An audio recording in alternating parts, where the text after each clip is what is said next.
اگر آپ نے کسی کے کردار کا اندازہ لگانا ہے تو یہ دیکھو وہ ہنستا کس بات پر ہے۔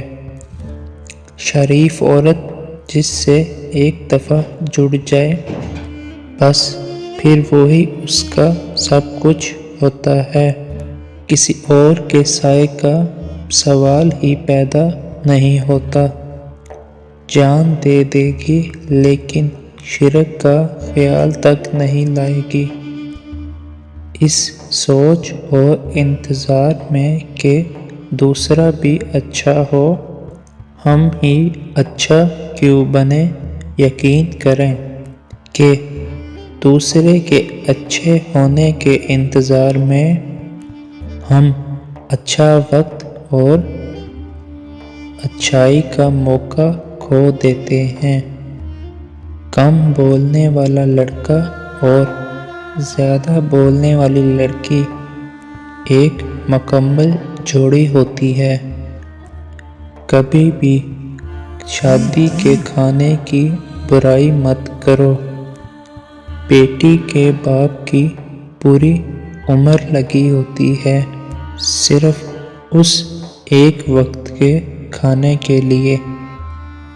جو سچے ہوتے ہیں وہ تہذیب کے دائرے کا لحاظ بھی جانتے ہیں اور صبر کے گھونٹ پینا بھی۔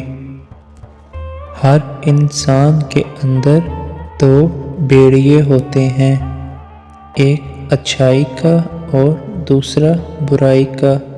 غالب وہی ہوتا ہے جسے ہم کھلاتے پلاتے ہیں۔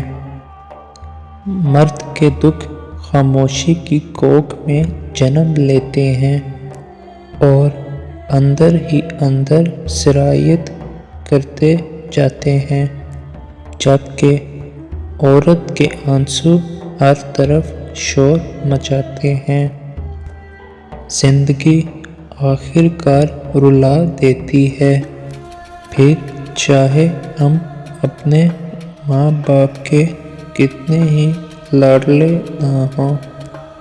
عورت اپنی عمر تب غلط بتانے لگتی ہے جب اس کا چہرہ اس کی صحیح عمر بتانے لگے۔ مانگی گئی محبت کا مزہ بگڑی ہوئی شراب جیسا ہوتا ہے۔ مرد ساری عمر دھکے کھا کر جھڑکیاں برداشت کرتا ہوا کفالت کی راہ نہیں چھوڑتا۔ مکان بنواتا ہے، پردیسیوں کی مٹی پھانکتا ہے، آخر میں جوان بچے کہتے ہیں کہ ابا جان نے کوئی کام ڈھنگ کا کر لیا ہوتا تو زندگی سنور جاتی۔ کبھی کبھی ایسا ہوتا ہے کہ زندگی ہر وہ چیز آپ کو لٹا رہی ہوتی ہے جو کبھی آپ سے چھن گئی تھی، بشمول محبت کے، لیکن آپ بے نیاز ہو چکے ہوتے ہیں۔